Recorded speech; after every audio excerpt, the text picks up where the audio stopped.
vamos dar continuidade, então temos agora o tema Pediatria na Visão Espírita.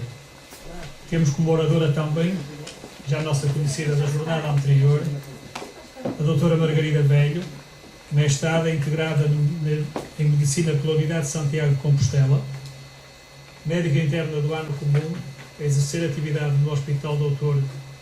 Sousa Martins, na Guarda, também terapeuta em Reiki 2. Bom dia, eu imagino que já estejam todos cheios de fome. Eu vou tentar ser breve. Vou falar um bocadinho sobre a pediatria na visão espírita, tentar dar alguns conceitos. São situações assim um bocado difíceis, não é? Difíceis, nós não gostamos de ver as crianças doentes, ninguém gosta. Mas é um tema que eu gosto particularmente porque eu quero seguir pediatria. Então vou tentar explicar-vos um pouco daquilo que eu estudei sobre este assunto. Então, quando nós vemos uma criança doente, as principais perguntas que fazemos são estas, não é? Porquê crianças nascerem com doenças congénitas ou padecerem doenças graves? Que Deus é esse que permite que isto aconteça? E Deus é injusto? Então, porquê é que nós fazemos essas perguntas? Em primeiro lugar, eu vou abordar estes temas para tentar explicar um pouco a questão da pediatria, as vidas passadas, a reencarnação, os acordos espirituais, a importância da infância na evolução espiritual e a doença na infância. Porquê é que nós achamos que Deus é injusto? Porquê é que nós fazemos aquelas 3 perguntas? Porque nós vemos a criança como um ser que iniciou a sua vida na barriga da mãe. Geralmente, não é? Nós temos esse conceito. A questão é que nós precisamos ter uma visão reencarnacionista, uma visão de eternidade. E então, é um bocadinho isto. Muita gente não acredita na vida após a morte, não é? E a verdade é que existe a vida após a morte, não existe a morte, como o Sr. Vitor disse, o espírito é imortal e nós voltamos, não é? Então, em relação à reencarnação, o que é a reencarnação? A reencarnação é um processo pelo qual o espírito, estruturado num corpo físico, retorna periodicamente ao polissistema material. Ou seja, retorna à vida corpórea constantemente. E porquê? No livro dos Espíritos diz-nos que Deus lhes impõe a encarnação com o fim de fazê-los chegar à perfeição. Para uns é expiação, para outros é missão. Ou seja, para uns está relacionado com situações de vidas passadas que têm que ser resolvidos, para outros, muitas vezes seres mais evoluídos, são uma missão para com a humanidade e para com a família desses espíritos. E depois existem os acordos espirituais. O acordo espiritual é aquilo que é feito antes da reencarnação. Antes da reencarnação, o espírito toma consciência de tudo o que aconteceu nas suas vidas passadas. E é neste acordo espiritual que eles determinam a forma que vão tomar do corpo físico, se vão ser homens, se vão ser mulheres, magro, gordo, a forma de como se vão expressar, a profissão, a família que vão escolher, a localização geográfica e as provas pelas que vão passar. Isto é um pouco o esquema do que é a reencarnação. Então, o espírito mantém-se, o espírito é sempre o mesmo, mas existe uma vida espiritual, existe a concepção, o nascimento, uma vida corpórea, a morte do corpo, o desencarne, novamente uma vida espiritual e assim sucessivamente. Nós temos várias vidas corpóreas, mas o espírito mantém-se e traz a informação das vidas anteriores.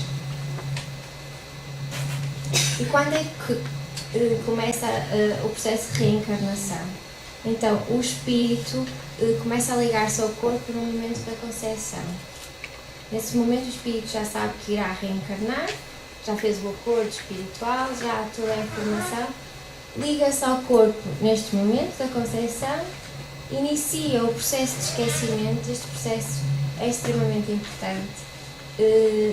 Seria muito difícil nós vivermos uma vida corpórea se tivéssemos conhecimento das vidas passadas. muita gente não foi bonzinho na vida passada, senão nós não estaríamos todos aqui, não é? E, no entanto, conservam os instintos passados. E a reencarnação adquire novas provas e a reencarnação termina exatamente no momento do primeiro choro. E isto é muito interessante porque o primeiro choro não é por acaso, que é a primeira forma de expressão da criança. O primeiro choro tem como objetivo despertar nos pais, nos familiares, nas pessoas que o rodeiam, o instinto de cuidado e a ternura pelaquela criança.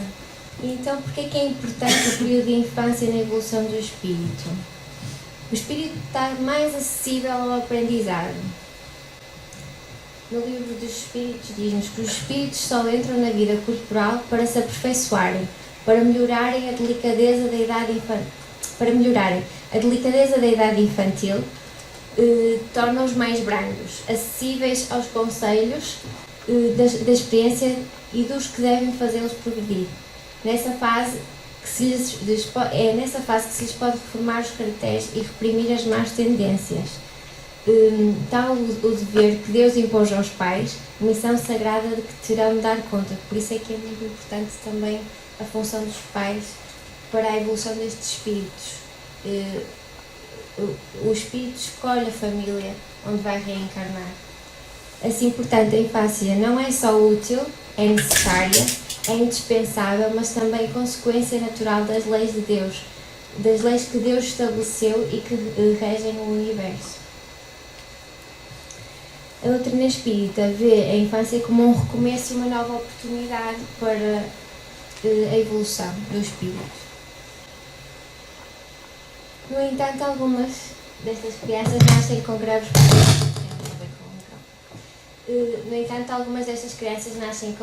problemas, com doenças genéticas, são diagnosticadas com cancro, com poucos anos até meses de vida. E é nestes momentos que nós fazemos aquelas perguntas. Porquê? Os pais perguntam porquê eu?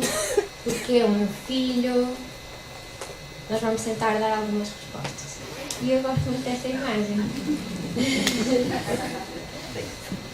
Nós vemos sempre as crianças como seres puros, não é? Então, têm dias, têm meses de vida. Que mal é que eles fizeram para merecerem estar doentes, para merecerem passar por provas tão complicadas, não é? E então acho que esta imagem explica um bocadinho isso. As crianças não nasceram, a vida destas crianças não começou no ventre da mãe. As crianças não são seres angélicos que nascem eternamente pela primeira vez, sem máculas e sem manchas. E na maioria das vezes, estas crianças pedem pelo renascimento. Vê nesse processo algo natural e que os permite evoluir. Assim como nós, adultos, eles carregam a marca indelével de acertos e dos erros no corpo espiritual, ou seja, a lei da causa e efeito. A doença, sob o ponto de vista espiritual, então, a doença pode estar relacionada com questões kármicas, aquilo que nós chamamos de questões kármicas de vidas passadas ou da própria vida. Quando se trata de crianças em tenra idade, geralmente se relaciona-se mesmo com vidas passadas, com provas que elas aceitaram, com missões que elas se predispuseram a cumprir. Então o espiritismo vê estas doenças como, por exemplo, o cancro, como uma oportunidade para a reavaliação de atitudes e assim dar lugar à evolução espiritual. No caso do cancro, sob o ponto de vista espírita, existem duas situações. Existe a causa que remonta às vidas passadas, como já foi referido, quando há uma destruição do perispírito e a cura passa pela doença física, ou quando existe uma missão no núcleo familiar. Neste caso, o espírito muitas vezes já atingiu alguma evolução e tem a oportunidade de solicitar essa doença como uma missão para com a família. Isto é muito comum, por exemplo, em doenças crónicas. Nós vemos que existem, às vezes, em algumas famílias, alguma instabilidade, em que, por exemplo, vou dar um exemplo, o pai só pensa no trabalho, a mãe está preocupada com outras coisas de casa, de outras coisas que não o núcleo familiar, e há um distanciamento entre a família. Estas crianças vêm com essa função de união, muitas vezes. E quando há uma doença crónica, é comum que, quando eles adoecem, os pais unem-se muito mais. Ela está a cumprir a missão dela. Mas quando ela recupera, retomam as atitudes passadas. E acontece muitas vezes em doenças crónicas que a doença agudiza novamente e a criança volta a ficar doente, exatamente com o propósito dos pais voltarem a unir-se novamente. A deficiência mental também é um caso em que não é, o espírito não teve sempre a deficiência mental noutras vidas, é um caso da vida presente, é uma incapacidade momentária da manifestação do espírito e não é uma incapacidade intrínseca da alma encarnada. A sua origem está geralmente em processos kármicos. Vamos dar alguns exemplos. Por exemplo, espíritos que desenvolveram pouco sentimento. É o caso, por exemplo, das crianças com síndrome de Down, que são crianças que são extremamente afetuosas. Como as faculdades intelectuais estão deprimidas nestas crianças, eles são obrigados a conseguir comunicar de formas diferentes. E então acabam por desenvolver as emoções, vão aprendendo a sentir. Não usam tanto a inteligência, mas usam mais o afeto e as emoções para comunicar. O caso de espíritos comprometidos em séculos de crimes e mau uso das leis da vida. Neste caso, os desequilíbrios psíquicos causados pela instabilidade de sentimentos e emoções do espírito em evolução segregam energias alteradas. Elas vão sendo absorvidas por essa estrutura energética, formando-se verdadeiras manchas e placas que aderem à superfície. Em seguida, passa a comprometer o seu funcionamento e, à medida que o processo se agrava, essa ação energética fragiliza a estrutura sensível, que dispõe dessas matrizes ao desenvolvimento de vários tipos de doenças durante a nova existência. Ou seja, existem manchas no perispírito que, ao agravar-se o processo, passam para o corpo físico. Outro caso também comum é o suicídio. E eu vou dar um exemplo porque o suicídio dá pano para mangas, não é? E é complicado de explicar determinadas coisas e vou só deixar aqui um exemplo. Por exemplo, um golpe suicida no coração, acompanhado por remorso, causará predisposição para hemorragias sem causa aparente. O suicídio por envenenamento ocasionará terríveis problemas de sangue, os afogamentos e enforcamentos, os fenómenos de incompatibilidade materno-fetal, os chamados fatores RH, as quedas de grande altura e as viciações do sentimento e do raciocínio dão origem à hidrocefalia e às deficiências mentais, muitas vezes. Crianças com bloqueios a nível de inteligência. Neste caso, são crianças que usaram mal a inteligência ou desenvolveram demasiada inteligência, mas não desenvolveram a moral. São crianças que vêm exatamente com esse propósito. Como a parte da inteligência está um pouco deprimida, elas acabam por desenvolver a humildade, experimentam profissões mais humildes, mais simples, se pode dizer que existem profissões humildes, não é? E acabam por desenvolver a sua parte moral. Crianças com déficit de atenção e hiperatividade, que é um bocadinho a doença da moda, não é? Se fala muito. São espíritos que se sentem e agem como nobres, que têm dificuldade em lidar com a autoridade. São espíritos com dificuldade em socializar, a não ser com iguais. E são espíritos dotados de intelectualidade, mas com um grande descompasso em relação à evolução moral. Neste caso, assim como o anterior, a função é mesmo esta, vem com o propósito da evolução moral também. Divaldo Franco esclarece que os pais podem ser os autores intelectuais dos atos que estão na origem da atual deficiência do filho. Talvez sejam aqueles que lhes desrespeitaram os valores morais, ou então os responsáveis negativos do passado que voltaram para ajudá-la a suportar as circunstâncias. Portanto, não é por acaso que eles são os pais daquelas crianças. Eles são escolhidos com um propósito. E o que deve ser o comportamento dos pais perante um filho que nasce com uma deficiência física ou mental? E é possível desenvolver-se uma vida saudável ao lado destas crianças? Isto foi psicografado, é do espírito Camilo, por intermédio do médium Raul Teixeira, e acho que esta mensagem é extremamente importante. Embora as compreensíveis frustrações que costumam invadir a alma dos pais e dos filhos portadores de deficiências quaisquer, a certeza divina deve ser para eles o grande ânimo e indispensável consolo, conscientes de que não há injustiçados pelas leis de Deus sobre a terra. O problema com que os seus filhos se acham assinalados está na pauta da lei-causalidade, na certeza de que o pai não dá pedra ao filho que pede pão.